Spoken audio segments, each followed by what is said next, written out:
देखती आंखों सुनते कानों मोहम्मद ताहिर आपकी खिदमत में अस्सलामु अलैकुम वरहमतुल्लाहि वबरकातुहू सलाम मोहब्बत पेश करता है। नमाज की सुन्नतें 95 सुन्नतें हैं और इससे पहली वीडियो में हमने तकबीर तहरीमा की सिर्फ 10 सुन्नतें बयान की थी। आज 10 सुन्नतें तकबीर तहरीमा हाथ बांध लेने के बाद हम क़याम करते हैं, खड़े होते हैं। नमाज में क़याम करने की 10 सुन्नतें आज समाअत फरमाएं। हमारे चैनल को सब्सक्राइब करें, इस वीडियो को लाइक करें और सवाब और सदका जारिया की नीयत से इसको शेयर करें।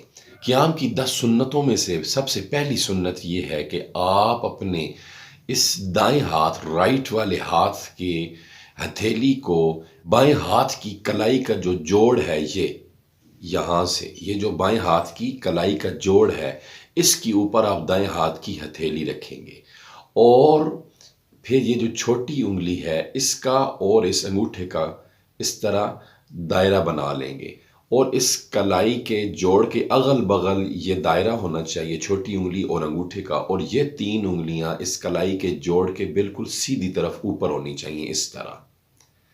तो ये दाएं हाथ की हथेली कलाई के जोड़ पर आ गई, छोटी उंगली और अंगूठा का दायरा बन गया और ये 3 उंगलियां ऊपर आ गईं और इसको नाफ के नीचे हाथ बांधना मर्द के लिए सुन्नत है। इसके अलावा अगर आप ऐसे बांधते हैं या वैसे किसी और अंदाज में रखते हैं, हाथों को उंगलियां टेढ़ी कर देते हैं, तो ये सारा खिलाफ सुन्नत होगा। ये क़याम की पहली सुन्नत है, हाथ बांधना नाफ के नीचे। लेकिन कैसे बांधना?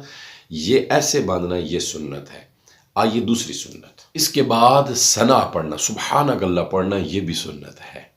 उसके बाद आऊज़ु बिल्लाहि मिनश शैतानिर रजीम पढ़ना, ये भी सुन्नत है। लेकिन सुब्हानकल्लाह के बाद, उसके बाद आऊज़ु बिल्लाह पढ़ ली, उसके बाद बिस्मिल्लाहिर्रहमानिर्रहीम पढ़ना, ये भी सुन्नत है। अमूमन सवाल होता है कि आऊज़ु बिल्लाह बिस्मिल्लाह कब पढ़ें, तो अब पता चला कि पहले हाथ बांधें नाफ के नीचे, वो सुन्नत है। कैसे बांधें वो बता चुका हूँ। फिर सना पढ़ें, ये सुन्नत है।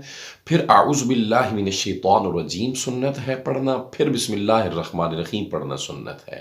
और अगली सुन्नत ये है कि ये सना पढ़ना, उसके फ़ौरन बाद आऊज़ु बिल्लाह पढ़ना, उसके फ़ौरन बाद बिस्मिल्लाह पढ़ना, ये सुन्नत है। दरमियान में वक्फ़ा ना हो कि आऊज़ु बिल्लाह पढ़ी फिर सोचा फिर बिस्मिल्लाह पढ़ी, या सुब्हानकल्लाह पढ़ा तो सोचा, नहीं, तीनों चीज़ों को फ़ौरन एक के बाद दूसरी चीज़ को कहते जाना, ये सुन्नत है। दरमियान में वक्फ़ा ना हो, सना, आऊज़ु बिल्लाह, बिस्मिल्लाह, ये फ़ौरन पढ़ना, ये सुन्नत है। अगली सुन्नत यह है कि इन तीनों को आहिस्ता पढ़ना। आप अकेले में नमाज पढ़ रहे हैं तो आहिस्ता ही पढ़ेंगे। आपकी अपनी आवाज़, आपके अपने कान सुने, दूसरे बंदे तक आवाज़ ना जाए।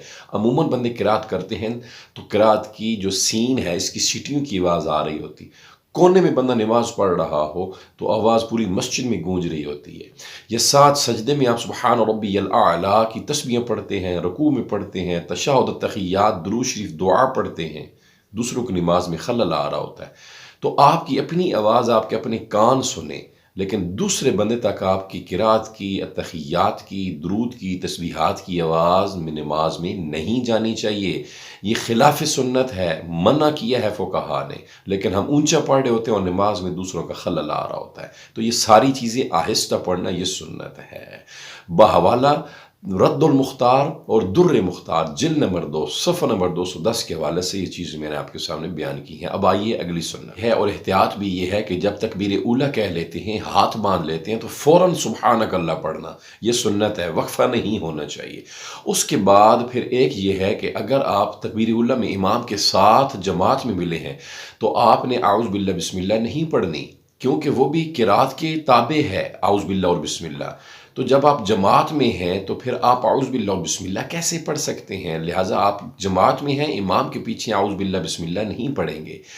लेकिन अगर आपकी कोई रकात एक रहती है तो जब आप उठेंगे तो सुब्हानकल्लाह पढ़ेंगे, तो उसके बाद आऊज़ु बिल्लाह पढ़ सकते हैं। फिर आपकी रकात जो रह गई थी उसको पूरा कर रहे हैं तो बिस्मिल्लाह भी पढ़ सकते हैं। वगरना अगर इमाम के पीछे हैं, कोई रकात नहीं रहती, तो आप ना आऊज़ु बिल्लाह पढ़ेंगे ना बिस्मिल्लाह पढ़ेंगे। लेकिन रकात रहती थी तो फिर उठेंगे तो आऊज़ु बिल्लाह और बिस्मिल्लाह पढ़ सकते हैं।